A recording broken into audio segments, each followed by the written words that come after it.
начинает с молотка, потом тосильными станками и до мелкой такой шкурки, чтобы довести. Определенные станки все равно, индивидуальные станки надо. Потому что если грани неправильно сделаешь, при настройке хомуса там мучиться будешь. Если язычок кривой будет, тоже мучиться будешь. На якутском хомусе там 10 граней, 8 граней на корпусе и 2 граня на лезвии. И чтоб ровно вот так совпадали, это надо, чтобы уметь стучать, его чтоб поближе, подальше, чтоб прямо стали. Это очень муторная работа.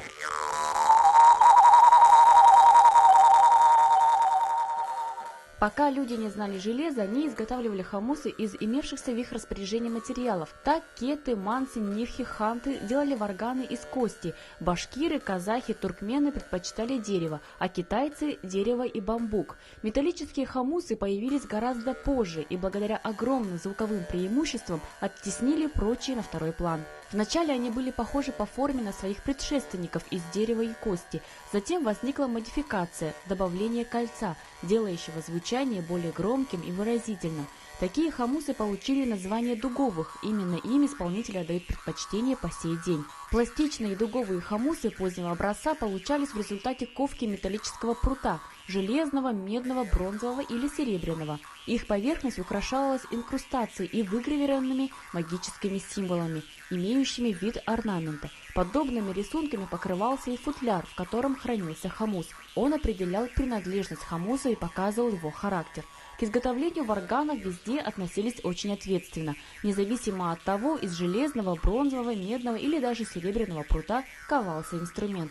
Это дело доверялось только самым умелым кузнецам. В настоящее время лучшими варганами в мире считаются инструменты якутских мастеров Гоголева, Бурцева, Михайлова и Готовцева. Роман Ильич признается, что для изготовления одного хомуса может уйти от нескольких дней до нескольких месяцев. Все зависит от материала, из которого мастер планирует изготовить инструмент. Роман Ильич делает хомусы из простого металла, нержавеющей стали и дамасской стали. И последний материал является самым капризным. Да и то до последнего момента сам мастер не может предугадать, каким получится инструмент и зазвучит ли он жаворонком или останется глух и нем. Дамасскую сталь вообще громко сказать не могу.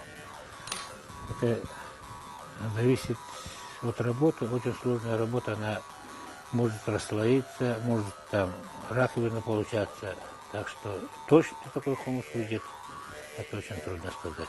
Когда вот первый хомус в дамасской стали начал делать во время отпуска, только 2 хомуса, только вот, как сказать, вот такую квадратную полоску сделал во время за полтора месяца. Вот видите, вот это тоже вот трещина. Это дамасская сталь, но уже вот трещина есть, уже только воспользоваться можно с этим. Так что очень трудная работа, и там не стоит сказать, что я могу его завтра закончить. Это сложная работа. Но, по-моему, если добьешься, то, конечно, мастеру хорошо, приятно, когда заканчиваешь. Наконец-то я добился своего. И, по-моему, это для того, что показывает, что это уровень мастерства.